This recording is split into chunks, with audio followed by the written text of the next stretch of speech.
እሱ ካልደረሰልሽ ወደ ሌሎቹ መረጃዎች ማለት እችላለሁ። እንዲሁ በሸዋ በተመሳሳይ በሸዋም አሁንም ድሎቹ በየአቅጣጫው ተፈጥሯል። እሺ ማራፋኖ ብሔራዊ ኃይል ምዕራብ አማራ ቀጠና ቴዎድሮስ በአዲስ ከተዋቀረ በኋላ ወይም ወደ ኮር በኮርና በክፍል ካደራጀ በኋላ በትናንትናው ዕለት የተሳካ ኦፕሬሽን ተፈጽሟል። በሁለት ቦታዎች ላይ የመጀመሪያው በደብረ ወርቅ ከተማ ላይ ታላቅ ጀብድ ሲሰራበት በትናንትናው ዕለት ታላቅ ጀብድ ተማር ነው። የአማራ ፋኖ ወገን ቴዎድሮስ ማለት ነው። የአማራ ፋኖ ብሔራዊ ኃይል ቴዎድሮስ በትናንትናው ዕለት በደብረ ወርቅ ከተማ ላይ 201ኛ ኮር 64ኛ ክፍለ ጦር የተሳካ ኦፕሬሽን መስራት በተለይም ሸበል በረንታና ሸን አካባቢ የሚንቀሳቀሱ ፋኖች ማለት ነው በጠላት ላይ ደብረ ከተማ ላይ ማለት ነው በጠላት ላይ ከባድ ጉዳት አድርሷል። የተገኘው ድል ከ50 በላይ የጠላት ኃይል ወይም አድማ ወታና ሚሊሻና ፖሊስ እንዲሁም መከላከያ ከ50 በላይ ማለት ነው የተደመሰሰ ሲሆን ከ27 በላይ የክላሽንኮቭ መሳሪያ ከ29 በላይ የኤጅ ቦምብ የሚባሉትና እንዲሁም የነፍስ ወከፍ የቃታ መሳሪያ የሚባሉ ማለት ነው ከ15 በላይ ቃታ መሳሪያዎች መማረካቸውን ከደብረ ወርቅ አካባቢ ወይም ከ201ኛ ኮር 64ኛ ክፍለ ጦር ያገኘሁት መረጃ ያመለክታል ማለት ነው። ከዛ ውጭ ወደ 109ኛ ኮር በዛሬው ማለት ነው 99ኛ ክፍለ ጦር በደንበጫ አካባቢና በማይ አካባቢ ዛሬ እንዲሁም ውጊያ ነበር ማለት ነው። በተለይም በገሊላና በአንጀሊ አካባቢ የተንቀሳቀሰ የጠላት ቡድን የተላዘ ኃይል ሙትና ቁስለኛ መሆኑን ከስፍራው ያገኘሁት መረጃ ያመለክታል ማለት ነው። በዚህም ወደ ገሊላ የተንቀሳቀሰ የጠላት ኃይል በ99ኛ ክፍለ ጦር ማለት ነው ሙትና ቁስለኛ ሆኗል። ከ15 በላይ ክላሽ እንዲሁም ከ20 በላይ የቃታ መሳሪያ ሲገኙ ወደ 4000 የሚገመቱ አካባቢ የስፖርታሽ የተገኘ መሆኑን ከአካባቢ ያገኘት መረጃ ያመለክታል ማለት ነው። ከዛ ውጭ ወደ ቢዛሞ ወይም ወለጋ የሚባለው ቀጠና ማለት ነው ወደ ዙሮ የአማራ ፋኖ ብሔራዊ ኃይል ቢዛሞ ወደሚባለው አካባቢ ማለት ነው የተለያዩ አካባቢዎች ትናንትና ጀምሮ ከትናንትና በስቲያና ከዛ በፊት የነበሩ ውጊያዎች ነበሩ።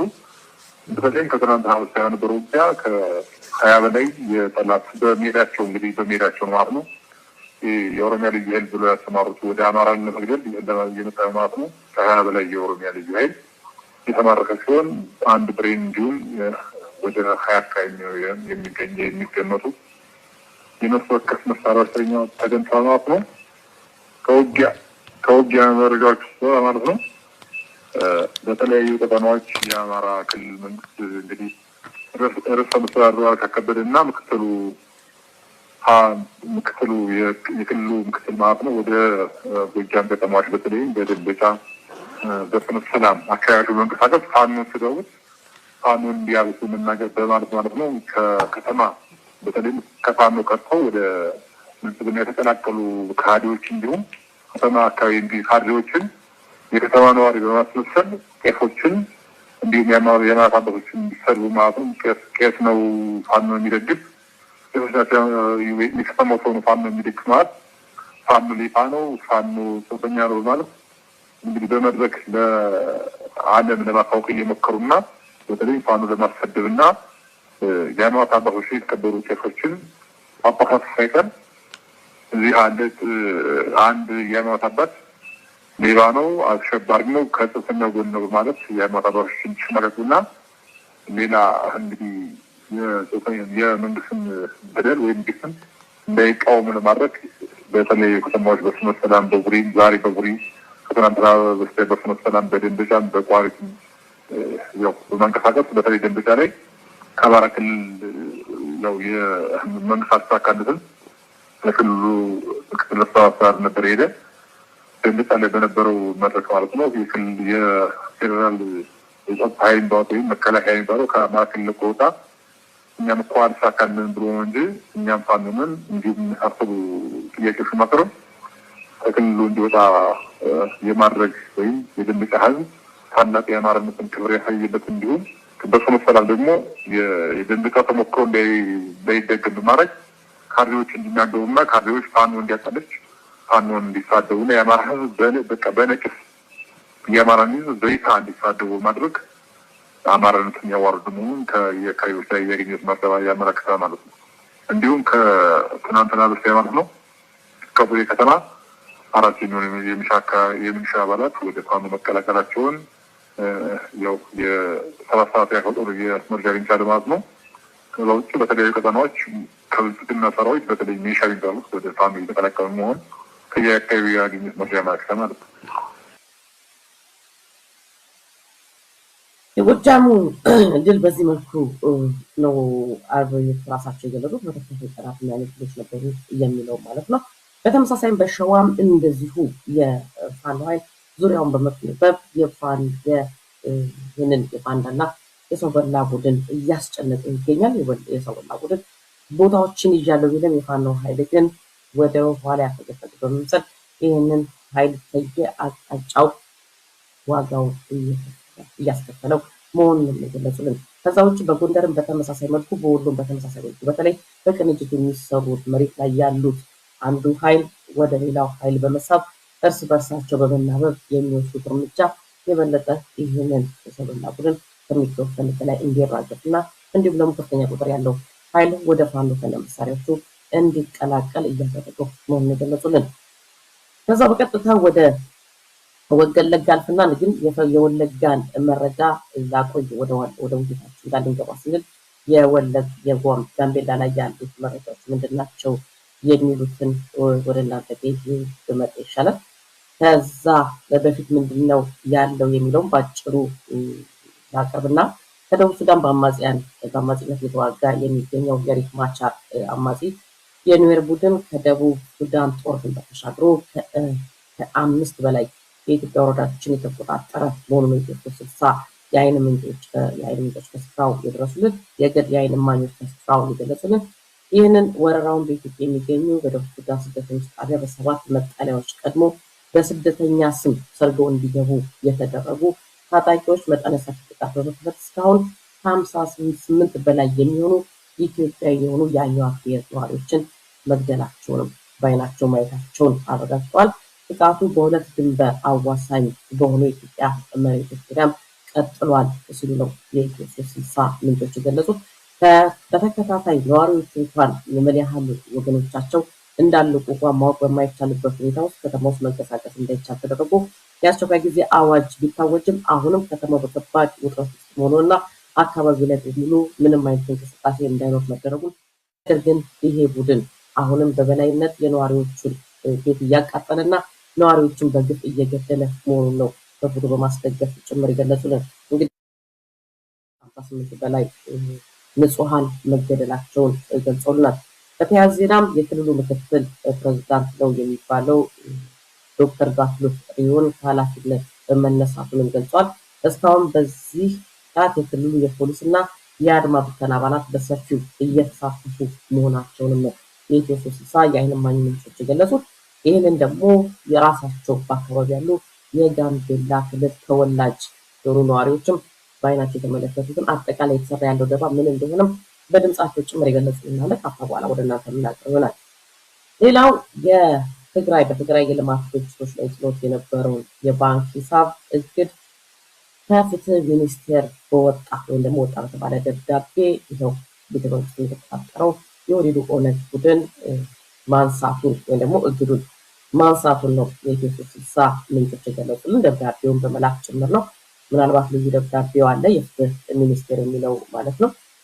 እና የተሰጠው ምክንያት ምንድነው ደግሞ የማጣራት ስራችንን ስለጨረስን የሚልና የትግራይ ክልል በጀትን ጨምሮ እነዚህ ልማት ድርጅቶች አካውንት እግድ መነሳት ዋናው ምክንያት ባለፈው ሳምንት የአሜሪካ የውጭ ጉዳይ ኃላፊ ማርኮ ሩቢዮ ለአብይ ለዚሁ የሰው በላ ቡድን መሪ ባደረገው ድንገተኛ የስልክ ጥሪ እግዱ እንደተነሳ ነው የሚታመነው ሲሉ የኢትዮ 60 የውስጥ ምንጮች ይገልጻሉ። ደብዳቤው የፍትህ ሚኒስቴር ራሱ የጻፈውንና እግዱ መነሳቱን የሚያሳይም ደብዳቤ አለ። ልዩ ምናልባት ደብዳቤው ከደረሰልሽ የፍትህ ሚኒስቴር የሚለው የፍትህ ሚኒስቴር መውጣቱ ነው። እንግዲህ ይሄ ወጣበት እንግዲህ ቤተመንግስት ቤተመንግስቱን እመራዋለሁ በሚለው ግለሰብ ትእዛዝ ታገደ። አሁንም ቤተመንግስቱን እመራዋለሁ በሚለው ግለሰብ ይሄው እግድ እንዲነሳ መደረጉን ገልጸዋል። ከዛው ሳንወጣ የቲዲኤፍ ኃይል ደግሞ አሁንም እየተደራጀ መምጣቱና የእነሱም ምስል አለ። ልዩ ህወሓት ወታደራዊ ክንፍ ነው የሚባለው ቲዲኤፍ በተለያዩ ማሰልጠኛ ጣቢያዎች በተለያዩ ወታደራዊ ስልጠና ያሰለጠናቸው ወታደራዊ ከፍተኛ የህወሓትና የሰራዊት አዛዦች በተገኙበት ማስመረቁን ቀጥሎበታል። እንግዲህ ህወሓት ጋር ያለው ውዥንብር ግማሹ ለታደሰ ወረደ ወደ አዲስ አበባ ጉዟቸውን፣ እዚህ ጋር ያለው ደግሞ በጎን ኃይል ያስመርቃል፣ በጎን ያለው ደግሞ አካባቢዎችን ለመውረር ይነሳል። ውጥንቅጡ የጠፋውና እርስ በርሱ እየተወዛገበ ያለው የህወሓት ጉዳይም በዚህ መልኩ ቀጥሏል ሲሉ ነው የመረጃ ምንጮቻችን ያደረሱን። እና በጉራጌ ዞን ወልቂጤ ደግሞ የልማት ስራዎች ሰራንላችሁ፣ ኮሪደር ልማት ተገንብቷል የሚለውና ህብረተሰቡን እያታለለ ያለው ይሄ ቡድን የኮሪደር ልማት ሰራኋቸው ያላቸው የልማት ስራዎች የከብቶችና የበጎች መጫወቻ ሲሆኑ አሁን ደግሞ የተወደቅ ምን ችግር አለብህ ተብሎ ተጠይቆ ማያውቀውና በተደጋጋሚ ችግሩን ቢናገር እንኳን ሰሚ ያጣው ህብረተሰብን ለምርጫ ቅስቀሳ በሚል ስቃዩን እያበሉት ነው ሲሉ ነው የአካባቢው ነዋሪዎች ለ360 ባደረሱት መረጃ ያቀረቡት። ልዩ የወልቂጤው ዜና ከደረሰልሽ እስከነ ምስሉ የተሰሩ የተባሉት የኮሪደር ልማቶች ምን ያህል መጫወቻ እንደሆኑና ምን አይነት የኮሪደር ልማት ተብለው ህዝቡን እንደ ማታለያ ወይም ደግሞ ለህብረተሰቡ ፕሮፓጋንዳ እንደሚውሉ ህብረተሰቡ በምን መልኩ ደግሞ እንዲሰራ ስር እየተደረገ ተሳታፊ እንዲሆን እየተንገላታ መሆኑን ገልጸውልናል። ድምፁም ከደረሰልሽ ልዩ ድምፁን የገለጹልን እሱንም አብረሽ ብታሰብ የወልቂጤ ኮሪደር ልማት ነው። ማለትም ህዝቡ በህዝብ ባለፈ አካባቢ በቃ ይሄ ተሰራለ ብሎ ለማታለል ፈጥሮ የነበረበትና ዛሬ ያሉበት ሁኔታ ይሄ ነው። ህዝቡ በምርጫ ቅስቀሳ በቃ ሲሉ ማለት ያው የሰሩት ነገር እንኳን በእነዚህ አይነት ሁኔታ ነው የከብቶችና የበጎች መረጋገጫ የሆነው ማለት ነው። ሌላው ደግሞ እንደላኩልሽ በየወረዳው ህዝቡ ለምርጫ ትላንት የት ነበርክ የት ውለሃል ምናምን ያልተባለው ህዝብ ዛሬ ለምርጫ ቅስቀሳ ተብሎ ማለት ነው በዚህ ሁኔታ ጠዋት ውጣ ይባላል። እስከ ቀን ድረስ እዛ ጋር ውሎ በሽተኞች አሉ፣ ታማሚዎች አሉ። ያን ሁሉ ሰው በግዴታ ካልወጣ እየተቀጣ ስብሰባ ተካፈል እየተባለ ነው ያለው። ይሄ ሁሉም ሊያውቁን ይገባል። ምክንያቱም አንድ ቀን ሄደው አይፈልጉትም። ልክ ምርጫ በደረሰ ቁጥር ብቻ ነው እዛ ጋር ሄደው እንደዚህ አይነት የሚያደርጉት። ይኸው የላኩልሽን ይኸው ህዝቡ ስቃይና መከራ እየበላ ነው። ስብሰባ ውጣ እየተባለ ማለት ምንም ያውቀው ነገር የለም። እና ይሄ ነገር ሁሉም እንዲያውቅን ስለምፈልግ እናንተ መወቁልን ያለው ግፍ ማለት ይኸው የሚሰራው ልማት አይተሽዋል። ህዝቡም ያየው ያለው ስቃይ መከራ አይተሽዋል። ይሄ ነው ጉራጌ ዞን ውስጥ እየተደረገ ያሉት ነገሮች እጅግ በጣም የሚያሳዝን ሁኔታ ነው ያለው። ማንም ሰሚ የሌለበት ሁኔታ ማለት ግን ልክ ምርጫ በደረሰ ቁጥር ሁሉም ይፈልገዋል። ሁሉም እንደዚህ ያደርግልሃል እያለ ስብሰባ ላይ ስቃይ መከራ እያየ ነው በእነዚህ አይነት ሁኔታ ማለት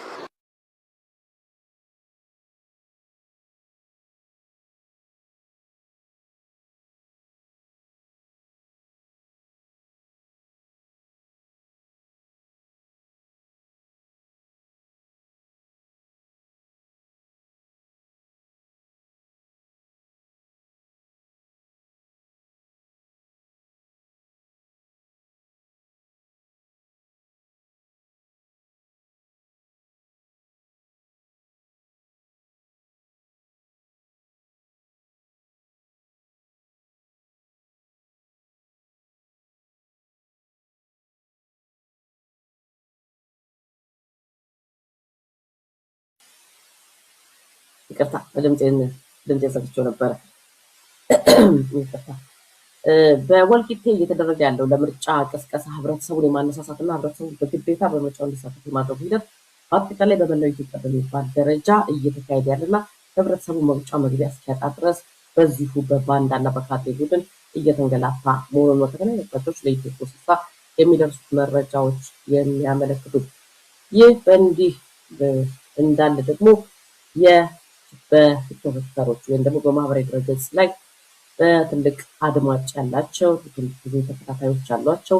እንዲሁም ደግሞ ምናልባትም በህብረተሰቡ ውስጥ ተጽዕኖ ይፈጥራሉ። ለዚህ ለምርጫው ስራ እንቅፋት ይሆናሉ የሚባሉ የማህበራዊ ድረገጽ አንቂዎች በሙሉ ከየአካባቢው እየተለቀሙ ነው ያሉት። ለዚህ ደግሞ የአዲስ አበባ ፖሊስ ነኝ የሚለውም እንዲሁም ደግሞ በአዳነች አቤቤ የሚመራውም አስተዳደር እነዚህ ወጣቶች እያሳደደና ከያሉበት እያፈነ መሆኑን የ360 ምንጮች የሚገልጹት ምናልባትም የለዚህ ምርጫ ቅስቀሳ እንቅፋት ትሆናላችሁ ተብሎ ስጋት ከመሆናቸው ባለፈ ልጆቹ በዚህ በማህበራዊ ድረገጽ በማንቃት ላይ የሚያቀርቡትም ሆነ በየጊዜው የሚሰሩ ስራ በግልጽ የሚታወቅ ነው ሲሉም ነው የገለጹልን። መረጃዎቹ እዚህ ጋር ላብቃ እና ወደ እናንተ ልምጣ፣ ምክንያቱም ረጅሙ ሰዓት ያስገባችሁ። ከዛ ውጭ ወደ አፋሕድ መግለጫ ልምጣ። አፋሕድ አንድ አጭር መግለጫ ወጥቷል። ምናልባት ወደ ጋምቤላ ከመግባታችን በፊት የዚህ የፋኖ ጉዳይ በዚሁ ጋር እንጨርስና ወደ ጋምቤላ እንድናልፍ አፋሕድ አንድ አጭር መግለጫ ወጥቷል። ይህን መግለጫ ምናልባትም በተመለከተ ባለፈው ሳምንት በነበረው ውይይታችን ላይ